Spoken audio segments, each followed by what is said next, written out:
Great job. So we have 2 more workshops to report on. I will just put a note in here to let you know, since the room is full. After the conference is over, you all will be receiving an email, and in the subject line will say conference evaluation. And it's a 10-question electronic survey to ask some feedback about the conference. It won't take very much time, but it will really help us to continue to do a good job in the future for our conferences. So please fill that out when you get it, okay?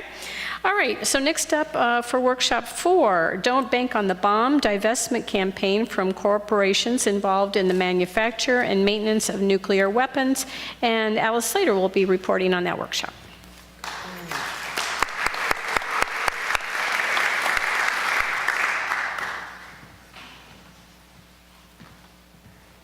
Hi, we had a great workshop, and I want you to know that I delegated also, and Barbara Newsom took fabulous notes, but then I thought we weren't allowed to do that up here, so we will be posting her notes to the website for more details. And I'd just like to give you the bottom line. The reason we talked about Don't Bank on the Bomb, divestment campaign from corporations involved in the manufacture and maintenance of nuclear weapons, is that we've had an extraordinary victory last week at the United Nations, where 122 countries voted to ban the bomb. Now, I'm sure you know that our country did not vote to do so. Neither did any of the 9 nuclear weapon states or the NATO allies that are in the U.S. nuclear umbrella, 5 of whom have nuclear weapons on their soil from us, as well as the 3 Asian, what we call the weasel states, Australia, Japan, and South Korea, along with the NATO, because they talk about nuclear disarmament, but they're cowering under our umbrella, and so they did not vote for the treaty. And I just have to say this one important fact. In October, when the vote happened in the UN to make these negotiations go forward, 5 nuclear weapon states, US, Russia, England, France, and Israel, voted no. 3, China, India, and Pakistan voted to abstain, which was very unusual that they broke ranks. And North Korea voted to ban the bomb.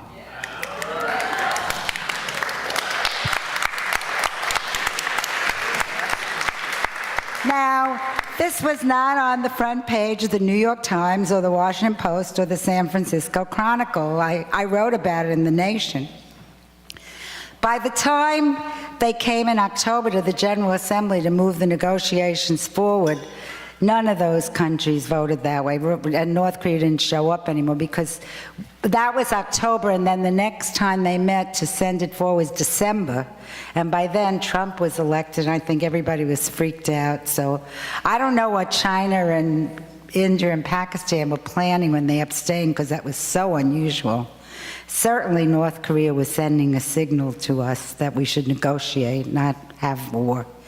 And so we're looking at the nuclear bomb as divestment, but there was, of course, there's a big campaign being launched through Code Pink. Medea was in our workshop, to divest from all of the military. So we're looking at nuclear to begin with, but we want to extend it. And we think that in the light of the current conversation, nuclear is an easy sell. So how do we do it? Susie Snyder, some of you heard her on a panel, gave us an incredible rundown on her don'tbankonthebomb.com. Please just look at it, because in it, it tells us the list of contractors that are making nuclear weapons, and there's about 27 of them listed in that, and most of them are in the US. It gives you banks that have investments and investment companies. So we're looking at different ways to go about this. You can go about it as an individual, you can go to your own bank, or you can look at it going to, with a group, to your pension, like TIAA is, a lot of us are invested in that, right? So, and then cities and states have pensions and investments, and our other panelist Jonathan King has gotten a resolution through in Cambridge to divest from nuclear weapons, and they're going to go to institutional events. So there's a lot of ways to approach it, either as an individual, as groups, to a bank, to a pension, and it's all in Susie's book. But we wanted to really get going because, you know, we're in a hot moment right now. So we formed an international steering committee, and everybody's in the little group, and we even picked a bank that maybe we can all go pick on because nobody likes it, Wells Fargo. And just, you know, go home and see where Wells Fargo is and pick up a phone, look in Don't Bank on the Bomb, it'll tell you what to say, or, you know, it'll tell you who they're invested in, whether it's Lockheed Martin or Raytheon, you know, one of them. And it'll also, we will definitely work to expand it into military divestment. And if you want to join our steering committee, I guess send Jonathan King. Is he collecting the names? Is Jonathan here? Yes? So, say it again? J.A. King at MIT.edu. Write to him and get yourself on our committee, and let's come out of here with a real good action. Let's start. That's the way we're going to get rid of nuclear weapons in the United States and in the NATO countries. You know, we're going to divest and give the banks and the companies a scare. Thank you.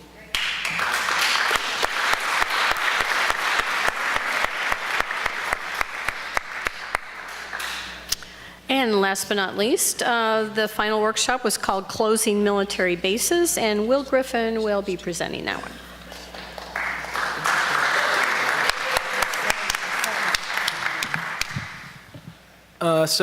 I had the pleasure of giving a workshop on closing bases with the wonderful Ann Wright.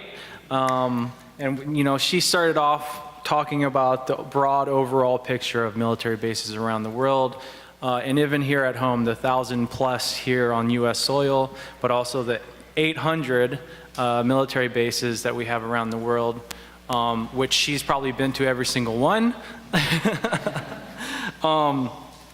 But, you know, one thing that I think everyone should know is there is a great book written by a professor who teaches here at American University named David Vine. He's written a book called Base Nation. I think a lot of you have heard about it, but still I think it's important that it is read and the information in it is shared, because it really goes over everything that you can think of about the impacts of military bases across the world. The great thing about our workshop was almost every single person who attended has been to some foreign military base in some form. So they're very familiar, but it was good to open up to a discussion where we can learn from where people have gone, because there's just so many bases, so many countries, so many places. One thing we definitely recommended, something that Ann and I try to do, there's no way I can catch up to Ann, but visit these bases, visit the resistance that's going on around the world. I specifically talked more about South Korea and Okinawa, which I've been to several times now, and I think, you know, the Korean crisis is going on, the Asia Pacific is a big deal, and, you know, there's these tiny villages, the indigenous populations, that are leading these fights against the empire. Right on. Right? We have the indigenous Okinawan people, we have the villagers from Jeju Island, we have people all over South Korea trying to stop this crisis from getting any worse than it can. And these are the people who've been doing daily protests for over 10 years straight. You know, I can't imagine the amount of organizing it takes to do something every single day for over 10 years. So visiting these places, building relationships with them, and bringing those stories home to Americans, everyday Americans who have no idea that there are 800 bases, what these bases are doing, and share the stories of how people were impacted in Jeju Island, Okinawa, and everywhere else around the world. But that's the most important thing. You don't have to go. I mean, I know people are tied up with jobs and money, and it's hard to find time to travel. If you can, do it. Find an organization, go with them. But if you can't, still, you can, like they mentioned, the internet, powerful, powerful tool. We can bring those stories back home to the States, to everyday Americans. And in fact, that's what I do with something that I've created called the Peace Report. I have a website, social media. If you internet search it, all the Peace Report will come up. Facebook has 86,000 likes. The videos have over 25 million views. And I'm highlighting, and the way I'm doing it is I'm highlighting veterans who are speaking out against the empire, against these wars, against these bases overseas. Because Americans may not listen to an Okinawan, but they may listen to a veteran who was stationed there, right? So it makes that link. I'm not saying it's the right way, I'm a veteran of Iraq and Afghanistan. I was the one doing the oppressing. I don't think I deserve any type of thank you for your service or anything like that. But at the same time, I acknowledge that I have a powerful voice in the States to everyday Americans, that they may listen to me say something that, the people of Jeju Island or South Korea can't say. So I feel obligated to do that, and there are plenty of veterans that are willing to do that, and so try to, make that link with them as well. And also, there's a great new coalition that just started called the Coalition Against U.S. Foreign Bases. You can find more information at noforeignbases.org. World Beyond War, Code Pink, Veterans for Peace, all the main anti-war organizations are a part of this. That's a very good starting point to connecting these organizations on focusing against particularly foreign military bases. One thing I also got from a veteran who lives in Okinawa, he said he wanted to reignite the spirit of the 60s and 70s anti-war spirit of educating the troops. I've been to Okinawa, and there's troops that think the protesters are from China, that they're paid, it's their job to do this, they don't care about the issue, they're just doing it for a job or whatever. The myths and the rumors that are going on these bases and within the troops and the military itself, it is a huge problem, and we need to break that link.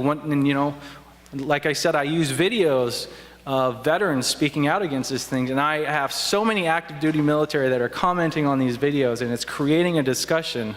Hopefully, I want to pull them over to the anti-war side to realize what's going on. And I think it is working a little bit. It's still in its infancy phase. Every time I go overseas, and I know Ann has heard this too, is that they're grateful that we've been there. And they're so appreciative of it. Even, I've had veterans who were stationed in Okinawa 20 years ago, and they went back this past year, and they're on the other side of the fence standing with the people this time, and the people accepted them with open arms. So they're willing to, have people over. But they always ask, what are we doing here in the empire? People who live in the empire, what are we doing here to stop the impacts, the harmful impacts that's destroying their lives, their environments, their political systems, their economy, and everything else. So, starting with this coalition against foreign bases, I think is a really great start, trying to educate Americans through the internet and any type of technology or any method that we have, and also educating the troops and using veterans to educate troops and even other Americans to do so. I'm a huge advocate of, I understand we need to get bills passed, we need to talk to senators and congressmen and all that, and there's plenty of people to do that. Particularly, I'm not interested in that. I'm interested in starting a grassroots movement from the bottom up. I want the people to demand to get rid of the bases. And we need to come together and do that, I think so. Last thing is, there's a lot of resistance has risen up since Trump came into office, and they've all been about domestic issues. And I think we really need to do, as anti-war organizers and activists, is make more of an effort of tying the domestic issues to the foreign policy issues. Almost everything that we have going on, every issue at home, is somehow tied to militarism.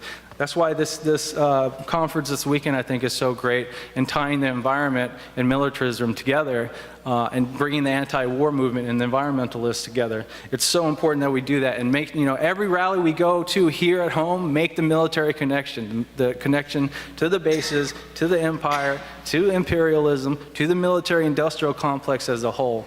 And the faster we make these connections, the faster we can get these bases closed. Thank you.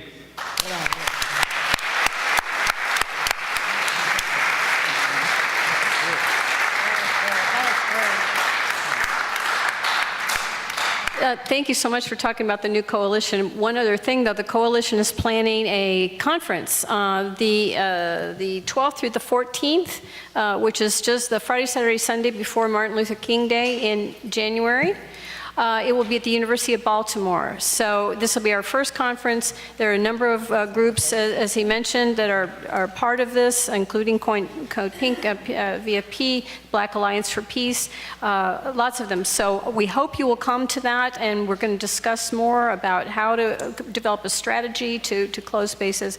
And we also hope that this coalition will be, the no foreign bases issue will be something that the entire anti-war movement can coalesce around, that everybody agrees on this issue, that this has to be done, we have to close these bases. So I hope that you all come to that. I want to thank everybody for adhering to the timeline. We're done very well on ending right on time. One other thing that I want to reiterate is that all these report backs, all the information, the websites and the email addresses will be posted on the World Beyond War website, so please look for that. And one little note, a lost and found note. Ellen Barfield has lost her packet that it looks just like everybody else's packet, but it's full of personal notes. If anybody saw that packet or picked it up, please, Ellen, hold up your hand. So that's Ellen Barfield, and she would like...